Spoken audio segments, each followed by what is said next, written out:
the microwave beam, the automatic shotgun, and the fucking destroyer blade. God, that's just cool. But on top of 8 weapons, 12 mods, and a declining mental state, we keep... Today, we're reacting to Max0r's Doom Eternal review. I swear to God, if you throw me into that portal, I will... Is that Master? No, this is the Doom guy. This is the Doom guy. Nothing but an imposter. Who is this? Oh, it begins. It begins. What? We got hand-to-hand combat. Wow. Doom Eternal is a game with so much testosterone dripping from its orifices that it caused me to create a son via mitosis. In this adventure, you play as John Doom, a man stricken with irrationally severe autism who does not consider or think through his actions and effects on other people. And in his quest to save mankind, kills God, and Satan God, who is also himself. If this in-depth and engaging hardcore male gameplay sounds of... Where'd the fanboys come from? When did we start getting fanboys? Then I've got the game for you. This game is, of course, the sequel to the critically acclaimed Doom 2016 with a few key differences. All right then, buddy.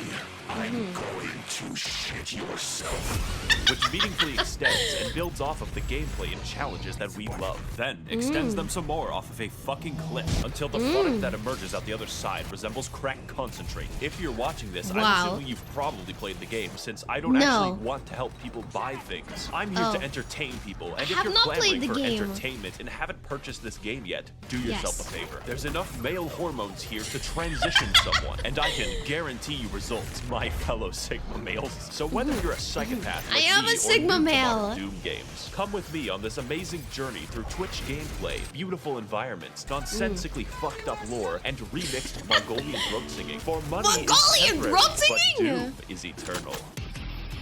Wow. Gameplay.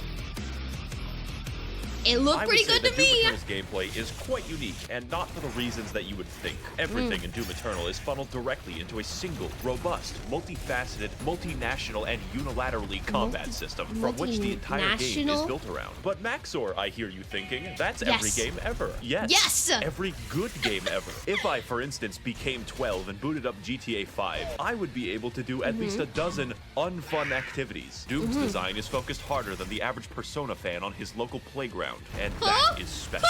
You will play the game in the way that is fun, or you will lose. So as good as 2016 was, a Polygon journalist could beat the first half, and that's unacceptable. Because yes, it is actually unfun to play games after having a lobotomy. In other games, I get to choose between things like stealth, vehicles, or outright combat. Yet Doom Eternal asks the question, why not force you to use every mechanic all the time without stopping? In a world where AAA studios try to pander to everyone, it's refreshing to have a game that sets out to do one thing the best, and actually have developers who give a shit about linear design and gameplay. And the main component of that gameplay is the arsenal, because John Doom uses every weapon throughout the game. The first shotgun is used in the last level, and the last level is used by the first shotgun. When you get an upgrade, it isn't a replacement, it's a genuine addition to your arsenal. Every one of them has specific uses, and yet these don't interfere at all. They enhance. How do I kill an enemy? Well, shoot his hands off, flare a rocket, fire a ballista, fire flame, freeze him, fire on his freezing pro shotgun, brain aneurysm. Just as important as how you kill is how you heal and how you restore. Weaponize your Fortunately, the aggression of this game rivals my dog in a kindergarten. Like real life, the only way to get ahead of the competition is to kill them. How do I heal when low? Kill them. How do I get ammo back? Kill them with a chainsaw. In addition, killing most is weapons always in the game the have answer. 2 mods which completely That's what I'm change their understanding. behavior. Such stunning examples would be the microwave beam, the automatic shotgun, and the fucking destroyer blade. God, that's just cool. But on top of 8 weapons, 12 mods, and a declining mental state, we keep going. More than any one weapon, you'll be using your suit abilities, and they all have individual buttons. This is in addition to the 8 that you use for weapons. These would be things like zoom for fast, how many grenade buttons for do we death, have? Phoenix grenade for life, punch for no reason, and a flamethrower for armor. I play Invoker in Dota 2, and this shit makes me play my keyboard like it's a fucking Moonlight Sonata. I thoroughly recommend playing PC and never using the weapon wheel for maximal Ritalin output. And if you can't switch weapons fast or play on easy mode, it's fine, man. We're all busy. How about I give you 2 more buttons? You thought I was done. There's 2 ways to kill a demon in Doom Eternal. The fun way or the Is it bad if I play my games on easy mode? I'm kind of a baby. I kind of need easy mode on my games sometimes. But I will say, the new Oblivion, I'm playing it on the normal mode, not the easy mode. So don't start in the comments calling me a baby because I can't play on normal mode. Because I am! Funny way. And to maximize the funniness level, we have the Crucible, which is a direct instant Wait, this sword is in Fortnite. This sword is in instantaneous Fortnite! kill on I know every this enemy. sword. Giant area boss, dead. Previous Wow. area boss, dead. The final Wow. boss, fuck 'em. Now I hear you thinking, Josh, that OP sounds pretty sword. strong. Yeah. Oh boy, buckle your ass. Because the second super weapon on my extensive list of 2 things is the BFG, which canonically stands for big Big Fucking frickin- Gun. y- Also yeah. canonically, it Big fires a hole directly frickin' into gun. the core of Mars. You can't just shoot a hole into the surface of Mars. Yes, you can! Now, I We could just kill an did. enemy the long way, or I could kill him and his dog faster than the ATF at Waco. It clears out everything you can see instantly. I am so What? thankful the game limits how many times you can do this. Now, I understand that at first this may seem complicated, but that just isn't It true does because seem the entire game is complicated. effectively a tutorial for hard mode. And because you're always learning as you play, it never feels stale. Doom even lets you choose what stats and runes to upgrade. I spec What? entirely There's into upgrades! mobility and ammo, making my character a flimsy, crack-addled spider monkey. As a side note, Wow. we should release dozens or possibly hundreds of macaques into New York City. They Why? can survive there. Why does Thailand get to keep all of the good monkeys? So True. what more is there to learn Wait. about Doom Why does Thailand have all the monkeys? They should release monkeys. He's actually onto something. We should release monkeys in New York and we should recreate the Planet of the Apes movie. But like, with the New York monkeys. Do you see what I'm saying? I think that would be a very good idea. Inferno? Well, have you ever given thought to the various unwashed baboons that I'm fighting? The answer may Mm-hmm. shock you. Those are the... As you may have guessed, there are at least 3, perhaps 4 demons in the game, which is a lot for someone who is a small, blonde anime lolly, such as myself. Huh? But it's the variety He's a small blonde anime lolly? I didn't know. I couldn't tell. I couldn't tell by of the this demons that voice. make the game Sorry, interesting. sir. Demons can I fly, should have they can known. roll around like hedgehogs, contract obesity, and be bastards. Who is Sandy Loam? Who is Tsushima? Amy Rose? I didn't know she could stand. The point of the entire game, therefore, is to balance targets, switch weapons, and scream internally as you repeatedly fail to be cool. Just like high school. What I'm getting at is every demon has completely different behavior and goals from one another. The Doom Hunter rolls around in a comically small tank. The zombies, like us, exist to die. And the Marauder Yes. produces controversy. everything It does a lot of damage, exist to blocks die your attacks, fights you at wild in this speeds, and game? can only be attacked after blatantly signaling so. I personally have no issue with him, as I find the challenge fun and engaging. And if you don't, I'm not saying you're wrong. I'm No, saying you're bad. I'm not very getting into the engaged details right for now. each one, I'm since so that's not engaged right fun, now. but Don't worry. Don't worry. There are 27 of them without DLC. And if you're wondering Wow. why I'm fighting the entire cast of Dante's Inferno, you're actually the minority. This game tries at every moment to make exposition collectible. Why is there just a fucking big Collectible? spear in the planet, and why is heaven comprised entirely of moth people? You cannot Moth stop people? the procession. It Who's feels the like mommy one guy of wrote this the events of the game? game, and Who's the another guy mommy invented character LSD that everybody just to write the simps over? backstory. So I'm going to combine both of them into a single, accurate interpretation of the Doom lore. If I say Okay. something objectionable, just pretend that it's right.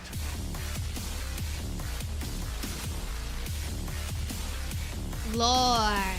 One Brazilian years ago, there was a guy named The Dad who was effectively Dad. God, and he made moths in lamp heaven called the Makers. Every Okay. 10,000 years, all moths combine their collective consciousness into one gigamoth called the Khan Maker, who is the okay. Moth Pope. So the moths rule over the galaxy, sort of, until Earth happens, and then we start fucking everything up. The Moth Pope of finds course, John Doom of after course. he's free of murders, and he explains to her that yes, hell exists. It's weird that humans knew about hell before God. Anyways, the True. Moth Pope, after What? finding out that hell is real, very Why is the reasonably Moth Pope decides to kinda- sacrifice a planet. kinda to it. hot? See, it turns out that God why literally do pieced I the fuck low-key out kinda like look 10 like the million Moth years Pope? ago and let the moths do whatever they wanted. So now the Khan Maker cannot be replaced and cannot die, so she sort of goes insane from the constant immortality. Now the plan is to get some of that sweet hell energy by repeatedly sacrificing entire planets to the Dark Lord in exchange for it. Meanwhile, a sentient robot named Samuel Hayden is very busy on Mars. Earth has this problem called climate change, and we need to find a new energy source. So instead of something hard and difficult like solar power, Samuel Hayden is like, what if we extract this cool blue energy from hell? Blue energy? Also, it's on Mars.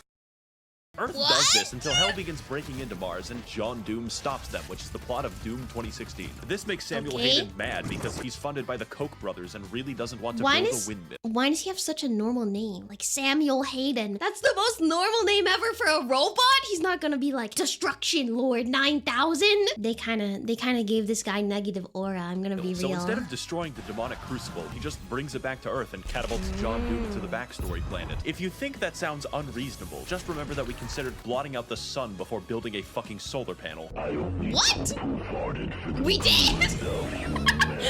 I did not know that. Unsurprisingly, demons invade to recycle Earth into blue energy for the Moth Pope, so John Doom has to fight both Catholics and Hell. And as you go through the game, you might notice that it just brings up random shit at will. Like, oh sorry, the Soul Factory is being held there by 2 gigantic titans, and it's like, okay, I guess Attack on Titan is real now. Doomslayer, you'll need this knife to kill my son. Oh shit, what'd he do? He's the giant, uncontrollable demon titan. The plot of the main What? game, to understate it, is psychotic and acts as an increasing checklist of galactically convoluted tasks. Just in this Wow. one game, John Doom finds an ancient city like 3 times, goes to the North Pole to kill Santa, fights Croatia, does a little Of course. trolling, does a little cockfighting, invades heaven, The average and male permanently weekend kills God, but experience. we'll get back to that. Doom 2016 took place on Mars, but this game has you slung around the universe on a fucking bungee cord, so I understand completely when people say they don't play Doom Eternal for the plot. They're just wrong. I play Doom Eternal for the plot, and that might sound strange to you, but Eternal's plot is pure insanity, and it does everything that it needs to. It We are seems pretty painfully aware that insane. the plot exists as a contrivance because the environmental designer went fucking ballistic. I just don't care. I played every single level, gleefully wondering, oh boy, what stupid shit is next? I cannot fucking wait. So play the game for the plot. It is Okay. integral to the experience of Doom Eternal. seems kinda but peak to Max0r, there's me. a plot hole. How did the Doomslayer get the first?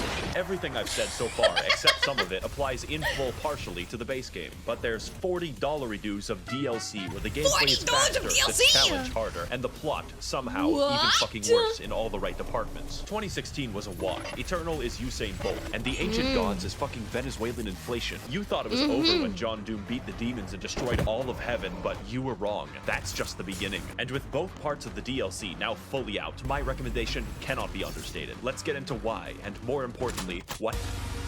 What? What?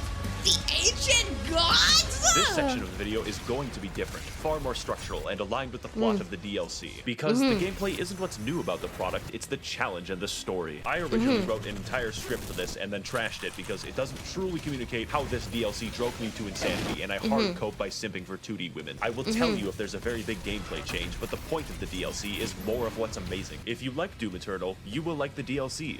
Period. Okay, so Samuel Hayden, you might know him Period. for his various appearances on political YouTube debates advocating for carbon positivity. It turns out that he's not a robot, he's a fucking angel. Also, John Doom's I knew it. I knew it was because of the name. He never had a robot name. He had a grown man name. Just turns out he's an angel. But I knew this. How did I predict this? I'm so Alexa smart. is God. That's not a joke or exaggeration. His name is Vega, and he is the physical remnant of God's consciousness in AI form. So What? Samuel, now a fucking divine being, wants you to revive him since both God and Satan are trapped in volleyballs. At this point, the video can't count as spoilers because it makes no fucking sense. The first DLC is essentially trolling because you kill God. Why? Well, obviously to revive Why? Satan exclusively so you can fight him. Why? What could go wrong? Of particular note here on the Bro needs to like aura max so hard. He kills God and revives Satan just to kill Satan again because he needs that accomplishment.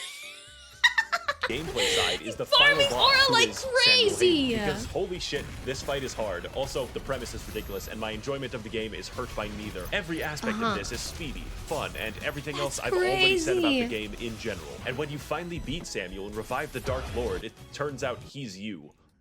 Yeah. The only thing in the world that could possibly kill John Doom himself. What? No blood can be sweeter than this What? holy blood. So now the not you decides to go to hell where we all belong, and the second DLC is just chasing him. This is, of course, where the testosterone moves into critical levels. How does one get to the capital city of hell? Well, that's a great question. First of all, go to the planet of Argentinur, light the bat signal, learn how to train your dragon, okay? Go into the giant spear that pierces the entire planet for some reason, get the key to the gate of Divum. Now go back to Earth, traverse the Last of Us 2, and find the gate of Divum. But before I get to the final showdown with Crash Bandicoot Twin Sanity, there's some cool gameplay I want to talk about. You have a fucking hammer in this DLC, primarily used to defy the laws of gravity, but secondarily gives you everything in the game. Health? No problem. Ammo? Absolutely. My deepest, darkest urges? Yes. As I used this, I became more obsessed with hammers than Bob the fucking Builder. And there's plenty of demons to use it on, since the DLC adds a shitload of reskins. For instance, the Spirit is a congealed amphetamine mass that makes every infested target 3 times faster. Microsoft Pinball, who is fun to fight, I promise. And the Blood Makers. They are my original OC. Do not steal it. So now that we've reached Cleveland, it's time for the DLC to gain style. This is the culmination of all of our work. The final battle against Satan himself. And holy shit, you can feel it. When the Sentinel army shows up and everyone's ready to kick ass, you just can't help but feel like your dick is being tickled. Cleveland lives up to the hype too, for once, because it's a non-stop battle of epic proportions right up until the final boss. This is a universe which implicitly acknowledges your godlike power by making the only credible threat to you your identical twin with red eyes in a Gundam. That is called fucking gameplay, and it's a beautiful send-off right up until the man himself, who awkwardly waddles around the arena like a penguin, but that's fine, the fight is still cool. Wow. Wow, you know, it's so sad that Steve Jobs died of Ligma. Who the hell is Steve Jobs? Ligma balls. Got him! Now, before we defenestrate, there's a few details I want to talk about that truly complete this game, make it a real 10 out of good. Firstly, I would classify the music of this game as metal without guitars, and I fucking dig it so much. How do you make metal without a guitar? Well, you sample Mongolian throat singing and your lawnmower. It just sounds so good. Normally, music isn't very important, but it's so good that it becomes important. And the role it plays in setting your mood is vital. Also, the main composer, Mick Gordon, like me, watches virtual YouTubers every waking second of his day. Great minds like me. That's crazy. think alike. In fact, most of the music in this video is just Doom Eternal soundtrack. Guess you'll have to rewatch it over and over again to really listen. I will. Wow. Finally, this game makes me looks feel really so good. manly. Oh wow, look at all these particles I'm stroking out way. It's more like, we're stroking what? how does literally anyone have time to model all of the geometry in the game? It is unreal. It is so downright inspired that it makes you feel bad while playing it. Doom Eternal is such a fast and pulse-pounding game that it's like sprinting through the fucking Louvre. How am I supposed to appreciate the Mona Lisa when it looks like this? Should you buy the game? Yes, I am very biased. If speed and action is what you crave and you want to induce cardiac arrest early, this is your game. I would like to thank the Demonic Brotherhood funding this channel in exchange for their souls. If you would like to engage in blood sacrifice on my behalf, you can head to my Patreon to learn more. Thank you all for watching, and of course, run, they're coming.